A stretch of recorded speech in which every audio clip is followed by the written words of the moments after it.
SpaceX's Dragon spacecraft had a terrifying flaw. In May 2024, debris crashed just yards from hikers in North Carolina. While Boeing burns through $2 billion on their failed Starliner, SpaceX made an emergency fix, moving all splashdowns to the Pacific and adding propulsive landing capability.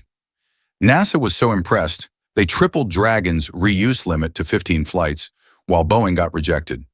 This is how SpaceX captured 70% of NASA's astronaut missions since 2020. Let's dive right in.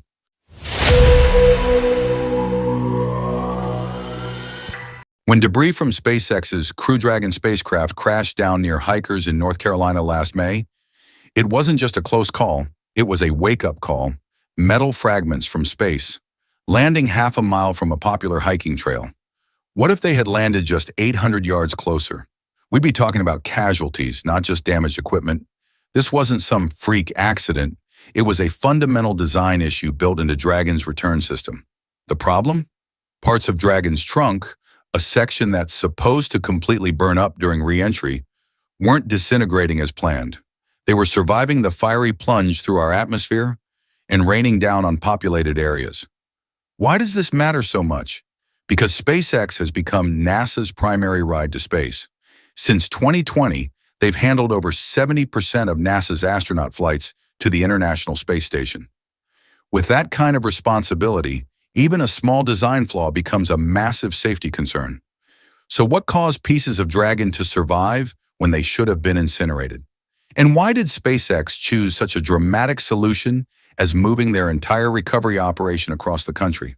To understand the problem, we need to understand how Dragon returns from space. Think of Dragon as having two main parts, the capsule and the trunk. The capsule is like an armored car, protected by a heat shield, designed to carry astronauts safely through the inferno of reentry. The trunk? It's more like a disposable backpack that carries solar panels and radiators. Here's the critical part. The trunk was never meant to come home in one piece. SpaceX designed it to be discarded in space and burn up in Earth's atmosphere. Nature's incinerator taking care of the trash. But herein lies the engineering challenge. SpaceX built the trunk too well. Made from advanced materials designed to withstand the harsh conditions of space, parts of it were proving tough enough to survive re-entry temperatures exceeding 3,000 degrees Fahrenheit. That's hot enough to melt steel, but not Dragon's trunk. Sarah Walker, SpaceX's director of Dragon Mission Management, didn't mince words. After 5 years of splashing down off the coast of Florida, we've decided to shift Dragon recovery operations back to the West Coast. That sentence might sound innocent enough, but it signals an emergency-level response to a potentially catastrophic situation. But why would moving splash zones fix a problem with burning debris? Let's break down what actually happens during re-entry. After Dragon undocks from the International Space Station orbiting 250 miles above Earth, it needs to slow down from 17,500 miles per hour, 25 times faster than the speed of sound. Dragon first performs a de-orbit burn using its Draco thrusters, slowing just enough to begin falling back to Earth. Then at approximately 100 to 120 kilometers above Earth's surface, Dragon separates from its trunk. The main capsule, protected by its heat shield, continues its controlled descent.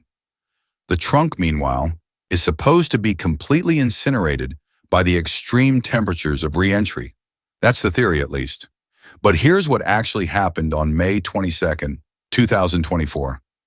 Staff at the Glamping Collective Resort in North Carolina discovered large metal fragments. Experts later confirmed they came from the trunk of SpaceX's Crew 7 mission. These pieces survived their fiery descent and landed just half a mile from a popular hiking trail. It was pure luck that no one was injured or killed. But luck isn't a safety protocol, and SpaceX knew it couldn't gamble with human lives. What makes this situation even more precarious? The debris didn't fall in empty wilderness. It fell near populated areas in the eastern United States, where nearly 50% of Americans live. The risk wasn't theoretical anymore. It had become terrifyingly real. How would you solve this problem if you were Elon Musk? Would you completely redesign the trunk, potentially delaying critical missions? Or would you find a more immediate solution? SpaceX chose to act fast with a two-pronged approach. First, they implemented an immediate but temporary fix. They stopped placing retired science equipment and other large items from the ISS into Dragon's trunk. These extra components were increasing the chances that more debris could survive re-entry. But the real game changer? SpaceX completely relocated their splashdown operations from the East Coast to the West Coast, specifically targeting waters near Point Nemo in the Pacific Ocean. Point Nemo isn't just any ocean location. It's known as the spacecraft graveyard, the most remote place on Earth, farther from land than any other point on our planet. At this oceanic pole of inaccessibility, SpaceX could ensure that any debris would land far from human populations. But how exactly does changing the landing site prevent debris from falling on populated areas? This is where SpaceX implemented a crucial software change. Sarah Walker explained, "We'll implement a software change so the deorbit burn happens before we jettison the trunk, just like we did back with Dragon 1. This subtle but significant modification means that instead of separating the trunk while still above populated areas, Dragon now keeps its trunk attached until both are on a trajectory directly targeting Point Nemo. Only then does separation occur, ensuring any surviving debris falls into the uninhabited Pacific, not people's backyards." The first mission to implement this new approach was Crew 10, launched in March 2025. 4 NASA astronauts were sent to the ISS for approximately 6 months, with their return scheduled for September, making a Pacific splashdown rather than the previously standard Atlantic recovery. But wait, if this solution works so well, why wasn't it implemented from the beginning? And what other upgrades has SpaceX been quietly developing while Boeing struggles to get their competing spacecraft off the ground? While moving splashdown locations addresses the debris problem, SpaceX wasn't content with just fixing one issue. They've been pushing Dragon to its limits with even more radical upgrades, specifically to its landing systems. On September 27 last year, SpaceX unveiled perhaps their most ambitious safety feature yet.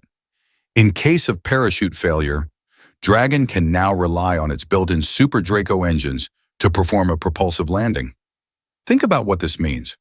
If all 4 main parachutes failed during descent, which would be catastrophic for any other spacecraft, Dragon could still save its crew by firing its engines at the last moment. It could land like a helicopter rather than crashing into the ocean. This isn't entirely new technology. Dragon was originally designed to land using engines alone more than a decade ago, but SpaceX shelved the concept in favor of parachutes. Now they've brought it back as a backup system, creating redundancy where none existed before. The numbers behind this system are staggering. Dragon is equipped with 8 Super Draco engines arranged in 4 pairs around the capsule. Each engine produces about 16,000 pounds of thrust. That's 71 kilonewtons in a vacuum. To put that in perspective, the smaller Draco thrusters used for orbital maneuvers produce only around 90 pounds of thrust. That's less than 1% of the power. This gives Dragon the ability to perform a quick, engine-powered landing if all else fails. A safety feature no other spacecraft in operation has. These engines aren't just powerful, they're hypergolic, meaning they ignite on contact between fuel and oxidizer, providing instant thrust when needed most. These upgrades are scheduled to debut on Dragon C213, the 5th and final Crew Dragon ever built by SpaceX. It's set to fly its first mission in Q2 of 2025 as part of Axiom Mission 4, possibly as soon as next month. But this propulsive landing capability carries another fascinating implication. SpaceX originally developed this technology with Mars in mind, part of a proposed mission called Red Dragon. Mars has a much thinner atmosphere compared to Earth, making parachutes far less effective. In the Red Dragon concept, propulsive landing was the primary method of touching down on the Martian surface. While that specific mission was shelved in favor of the larger Starship program, the technology has now come full circle, becoming a critical safety feature for Earth operations. Is this just a coincidence? Or is SpaceX still keeping one eye on Mars while revolutionizing space travel here at home? While SpaceX has been rapidly advancing Dragon's capabilities, their competitor Boeing has been stuck in a cycle of delays and setbacks with their Starliner spacecraft. The contrast couldn't be more striking. Since 2020, SpaceX has completed 11 successful crewed missions to the International Space Station. Boeing, they haven't completed a single crewed mission to the ISS. Not one. The saga of Starliner has been marked by one disappointment after another. Boeing's first attempt at launching Starliner in 2019 ended in failure. It took another 2 years before they managed a second test flight. And even though that mission successfully docked with the ISS and completed most testing objectives, NASA still required Boeing to fix several critical issues, including problems with valves in the spacecraft's propulsion system. The financial impact has been devastating. As of February 2025, Boeing has reported over $2 billion in additional losses related to Starliner, an astronomical sum that raises serious questions about their program's future. But here's where NASA's rejection becomes crystal clear. 2 astronauts on the recent Crew 9 mission, Sunita Suni Williams and Butch Wilmore, were originally scheduled to return from the ISS aboard Boeing's Starliner. But due to ongoing technical issues, NASA made the unprecedented decision to call on SpaceX instead. Let that sink in. NASA pulled their astronauts from Boeing's spacecraft and gave them to SpaceX instead. There's no clearer vote of no confidence than that. What does it say when NASA won't trust their own astronauts to Boeing's spacecraft, a company with over a century of aerospace experience? And how did SpaceX manage to outperform them so dramatically? The funding disparity between the two companies makes this story even more remarkable. In 2014, when NASA selected both SpaceX and Boeing to build new crew transportation systems, Boeing received $4.2 billion, while SpaceX was awarded just $2.6 billion. That's a $1.6 billion advantage for Boeing, 61% more funding for essentially the same task. The reason? Boeing's decades of experience in aerospace gave them credibility that SpaceX, then a relatively young company, didn't have. But experience and money aren't everything. Through relentless innovation and a willingness to adapt quickly to challenges, SpaceX not only completed development ahead of their more experienced rival, but has now established themselves as NASA's most reliable partner for human spaceflight. By 2023, while Boeing was still struggling with basic functionality, SpaceX was making over $8 billion annually with more than $500 million in net profit. They had transformed from underdog to industry leader in less than a decade. This David versus Goliath story reveals a fundamental truth about innovation. Sometimes a fresh perspective can overcome decades of established practices. SpaceX's willingness to rapidly iterate, test boundaries, and implement emergency solutions when needed has given them an edge that Boeing's traditional aerospace approach simply couldn't match. The story of Dragon's emergency upgrades isn't just about fixing a technical flaw. It's about a fundamental shift in how we approach spaceflight safety. SpaceX has proven that quick adaptation and innovative thinking can solve problems that seemed insurmountable.